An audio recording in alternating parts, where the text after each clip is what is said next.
The story begins with our main protagonist, called Chang Tian, who is just a normal college student that still lives with his mom and dad. He is studying to become an anime major and his life is pretty ordinary. He doesn't have a lot of hobbies, but most of his days are spent in his room studying sinology, an academic study that is focused on Chinese history and arts. His father is a very famous scholar of sinology. Because of his father, Chang has been fascinated with sinology since he was a child, but his approach is very different from his father's conservative ways. As the family sits down for lunch, Chang's father calls him out as the neighbors have complained that Chang uses sinology to read their fortune and sell them items. His father disapproves of his son using this academic art by reading palms and telling fortune. Afterwards, Chang is angry at his father for constantly criticizing him, so he decides to find a sinology bookstore nearby and prove to his father that his methods are correct. He finds one bookstore online and goes to visit it. When he enters the bookstore, he finds it to be very old and empty, and after a while, he finds a specific book with ancient Chinese symbols. Chang then suddenly hears strange voices and runs out of the bookstore with his new book.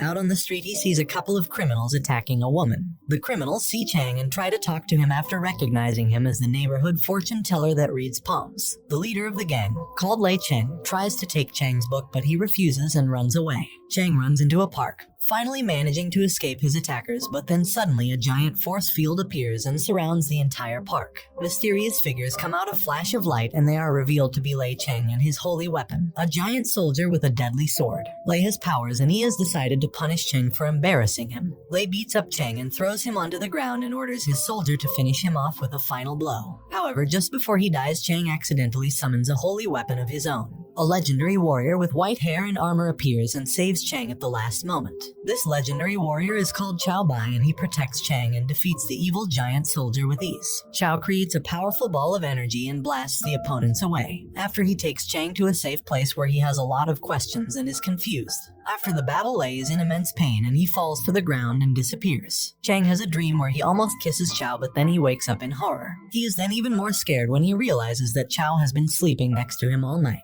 The two go out for a walk and Xiao cannot remember his name. He also says that Chang has almost no spiritual power and is weak. Later that day, a mysterious girl called Chu shows up at Chang's house. She introduces herself as one of his classmates and Chang's mother invites her to stay over for lunch. Chu and Chang go out for a walk, but Chang doesn't remember meeting this girl back at university. She then reveals her true intentions as she knows that Chang has invited a holy weapon. Chu is joined by two other mysterious figures and they try to convince Chang to sell his holy weapon to them as he doesn't deserve to be one of them. Xiao shows up and Chu is shocked how pretty he is. He refuses to be sold off and invites her to dinner, which she refuses. Later on, Chang and Xiao talk and Xiao explains that the Shangyuan arsenal is a magical portal that unleashes holy weapons. Some chosen people are able to summon one of the holy weapons that were warriors in their past lives. The people who are able to control these holy weapons and use them are called spirit warriors. The spirit warrior that is the strongest in the special trials will be able to make an infinite amount of wishes that the gods will give them. Chu is also a spirit warrior and she comes from a noble family. She is confused how someone so ordinary like Chang could summon a holy weapon. The next day, Chu activates her holy weapons and attacks Chang and Xiao. The battle between spirit warriors begins. Two brothers who are also spirit warriors join the battle and interrupt Xiao in his fight. They are also joined by a stealthy assassin. These three work for the Tianzhen Hall and their mission is to learn more about spirit warriors and report back to their chairman.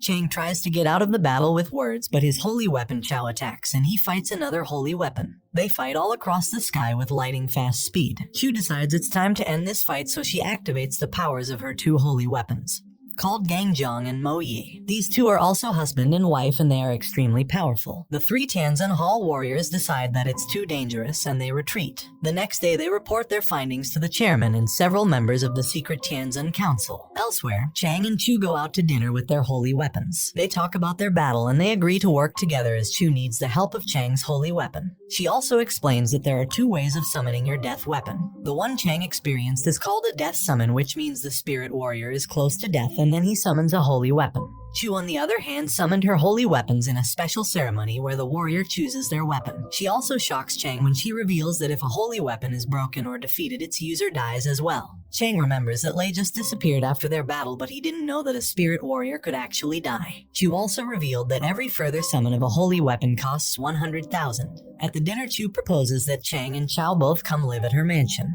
When they arrive, Chang is shocked to see just how big her home is. Chang starts getting worried about living here as he did not inform inform his parents, but Chu reveals that she has called his mother to stay with them for a day and explained everything to her. Later in the day, Chu decides to finance Chang's next summon of 100,000 and he makes contact with the holy weapon called Fangshan Hua. She and Chao immediately start fighting, but Chang calms them down and makes it known that they are on the same team. Chao is taken to a special room to be healed from his injuries from previous battles. Later, Chu overhears Chang talking about how grateful he is for her. At the end of the day, Chang's mother leaves and Chu decides to begin his training to prepare him for the trial tournament. The next day, Chu goes out on a walk with her holy weapons gang and Mo. A small boy with red hair starts to attack them, and it is revealed that he is Chi, the reincarnated son of Gang and Mo. He activates a force field around them and summons his own holy weapon. Chang and Chao arrive late but join the battle. Mo and Gang are not able to fight off this highly skilled holy weapon, but Mei decides to let them go as his revenge is not yet complete.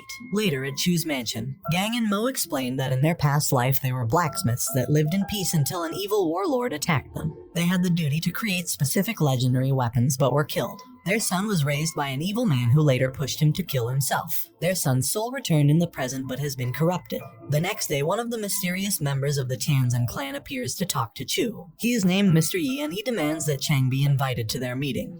However, Chang has been called by his father back home. His father is angry at Chang and tells him he is forbidden from hanging out with Chu again. He is also ashamed that his son is ignoring his college studies. Meanwhile, a member of the Tianzhen clan reveals that the ancient Jan Lu has been summoned and that he is behind the actions of Mei. Gang and Mo also see that their son is assaulting people and lighting them on fire. Chu and her holy weapons then go into battle. Chu also contacts Chang and orders him to go back to her mansion and protect it as she accepts an attack is coming. Another member of the Tianzhen clan shows up and she manages to overpower Gang and Mo. Chu and her holy weapons decide to combine their powers in a last attack attempt. Chang arrives at the mansion with the rest of its staff and prepares for the attack.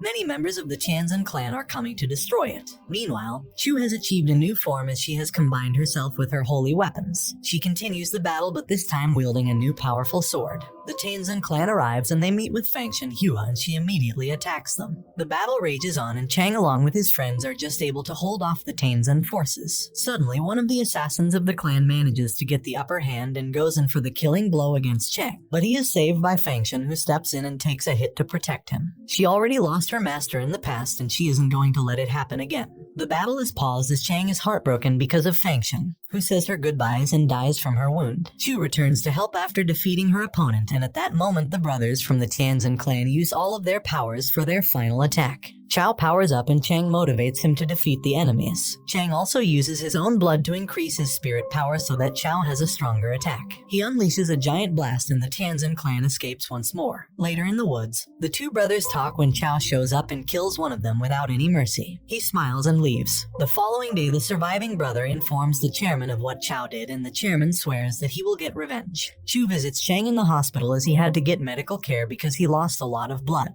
They are later invited to a special meeting in the middle of the forest with the chairman. Chu and Chang arrive and the chairman shows up with the surviving brother. The chairman demands that Chang invites his holy weapon. Chao shows up and the chairman is revealed to be Jan Lu. He wants to avenge his fallen comrades, so he initiates a battle with Chao. Jan has such immense power and speed that Chao can't keep up. Jan also uses a special time travel power that prevents him from being hurt. Chang is still holding the spear of the late Fangshan and he starts to realize something is not right. Chao finally gets the upper hand in battle, and that is when Mr. Yi shows up from the shadows and attacks Chang.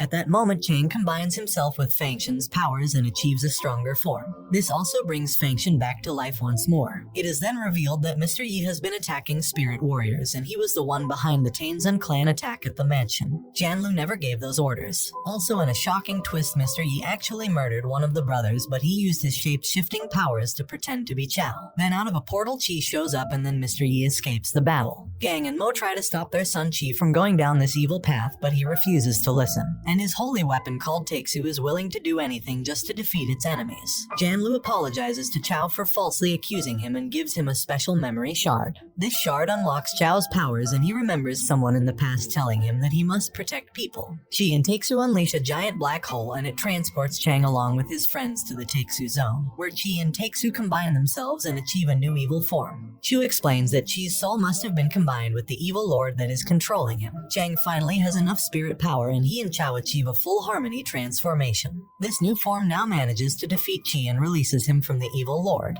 Elsewhere, it seems that a cloaked Mr. Yi has done something to Chang's mother. Chu gets a phone call that something has happened to Chang's mother and he rushes back home. He finds his mother barely awake and she tells him that he must save his father. Later, his mother is taken to the hospital and isn't waking up. Chang is angry and knows that he had something to do with it. Xiao becomes cruel and says none of this matters and the only goal should be hunting Yi. Chang gets angry and tells Xiao that he is just a puppet without emotions. Later, Xiao goes out drinking with Shan Lu and the two connect. Chang is angry and worried about his parents. After a couple of hours, Xiao shows up and he sees Chang. He apologizes and tells Chang that a family tragedy is always hard to deal with. The two make up and promise to help each other and to defeat Yi. On the other hand, Xiao starts to remember parts of his past, like when he was the holy weapon of Tei, the last emperor. Tei was the great leader of the spirit group and protector of the world. When 10 legendary beasts arrived from a magical gate and wreaked havoc around the world, Tei and Xiao fought them in endless battles. However, one day Tei used all his powers to close the gate, but he died and Xiao was shattered into pieces. Back in the present, we see that Jan Lu and Chu have gathered information about Yi and his location. Chang and his group of friends all go down a labyrinth of caves underground, where Yi suddenly shows up as a hologram and shows Chang's father in chains. Yi demands that Chang goes alone through the portal so that they can talk.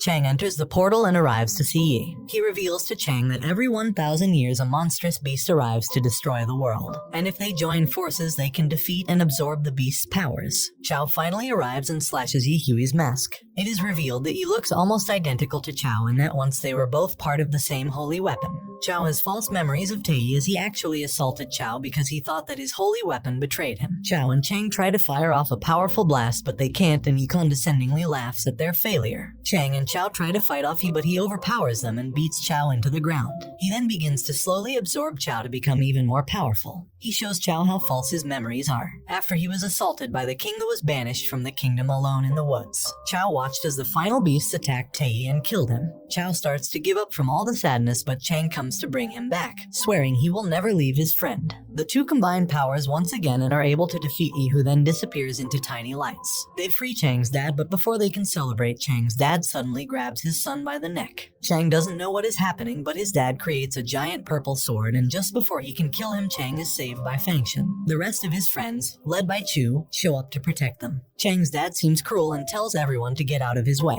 He then opens a portal and leaves. Chang is confused and he thinks his dad is possessed by some evil spirit, so Chang and Xiao go to investigate. They find several clues in Chang's home and Xiao comes to a shocking revelation. Chang's dad isn't possessed, he was working together with Yi and he was the one who attacked Chang's mother. Elsewhere, a big concert is interrupted when Chang's dad shows up with his holy weapon and starts killing people. Xiao and Chang run out to see a giant red explosion erupt through the city. Their friends also join them and they go to the scene. At the concert, there are no more people as they have been consumed by an evil queen that is the holy weapon of Chang's dad. Chang desperately wants an explanation from his father, and Jan Lu tries to fight the queen, but he is easily defeated. Chang's dad reveals that he was always a spirit warrior and he didn't want his son to become one. He hid his identity from Chang and his mother. His goal was always to be the one to obtain Xiao and to defeat the beasts and rule the world. It is also discovered that his plans were ruined when his son summoned Xiao. It is then revealed that Chang is actually a reincarnation of Tei himself. Chang's dad combines his powers with the evil queen and begins to open the closed gate that holds the beasts. Chang, with the help of his friends, finds the power to fight his father in the final battle. They are evenly matched until Chang achieves a new form, and this is when his father is defeated. He says goodbye to him and tells him that he has finally grown up. Afterwards, Chang and Xiao close the gate and start their new adventures. And this brings the anime to an end. Don't forget to like and subscribe if you enjoyed, and turn on the notification bell so you never miss out on another video. Until next time, take care.